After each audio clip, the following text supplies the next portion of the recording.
Bill. Are you talking to us? I'm talking metaphorically about America, all right? Not y'all. I give y'all more credit. I assume that you're enjoying this, or if not, at least emotionally involved, which is important, even if it's anger. Really? It's okay, man. That's what this is all about, man. It's supposed to be a fucking catharsis, man, you know? It's supposed to be the least fucking thing.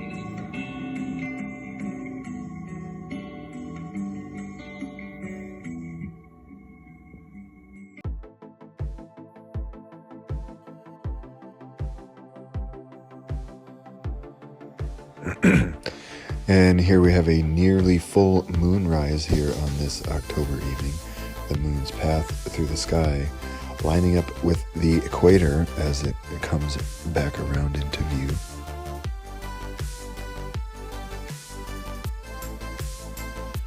And here's the same shot zoomed in. And we kick it in reverse.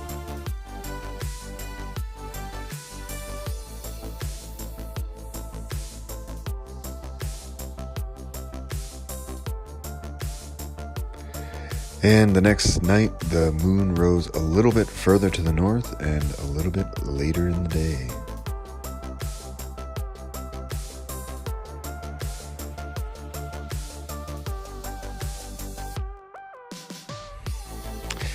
And what do you know, 3 nights in a row, the moon's motion is so orderly and predictable.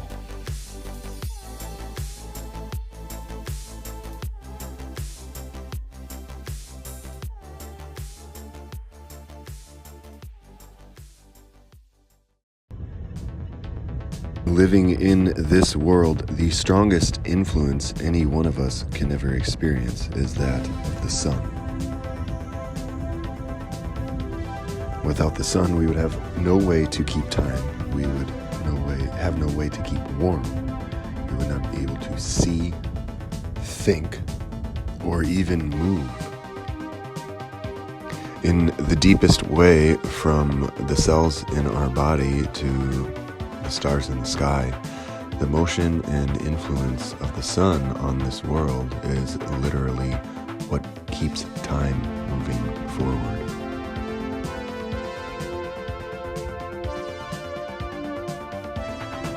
It cannot be doubted how much of an influence the sun has on our world and our lives. A lot of this is obvious, but of course, it's probably safe to assume that there are ways in which the sun affects us and interacts with us that aren't as obvious. So the sun's heat, light, motion, and position throughout the year dictate the energy flows and the movement of life on this world. But the sun is one of many lights in our sky, and so maybe these other lights in the sky affect us in ways that aren't so obvious or have been concealed from us. And with all the different ways that the sun influences us, one must ask, in what ways do we interact with the moon, if any? The first thing that comes to my mind, and probably the most obvious, is how the cycles of the moon tend to line up with the human female's reproductive cycles. And while the research suggests that this is more common with younger women than older, there is still ample documentation to demonstrate the amount of similarities between the moon phases and a human female's reproductive cycle. It's kind of hard to make a case for it being a coincidence.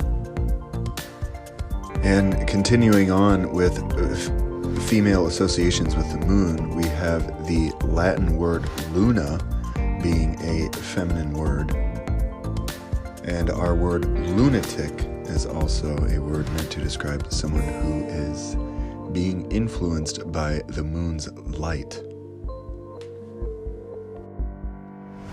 And the moon is also well known to have an effect on sleep. So here we have the sun having an immense influence on our existences, and we have the moon seeming to have some connection to the creation of new life, of reproduction. And now we have the sun and the moon also both influencing sleep. So what else does the moon affect? Well, recent research has shown that parasites and even parasite cleansing is affected by the phases of the moon. And the moon's light is also thought to affect when the fish will bite. And it is well known that emergency rooms are much more active during full moon.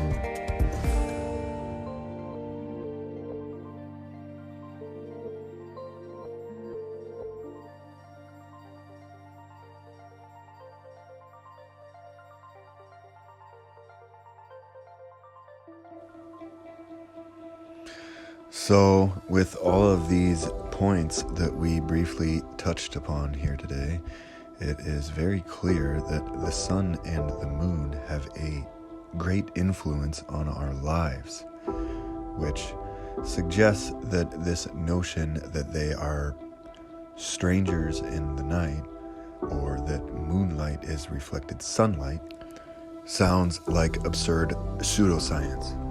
So the sun and the moon are separate lights moving through our sky, and they have a great influence on our lives. So what about all these other lights? Could the other lights in the sky have an influence on our lives? How could they not?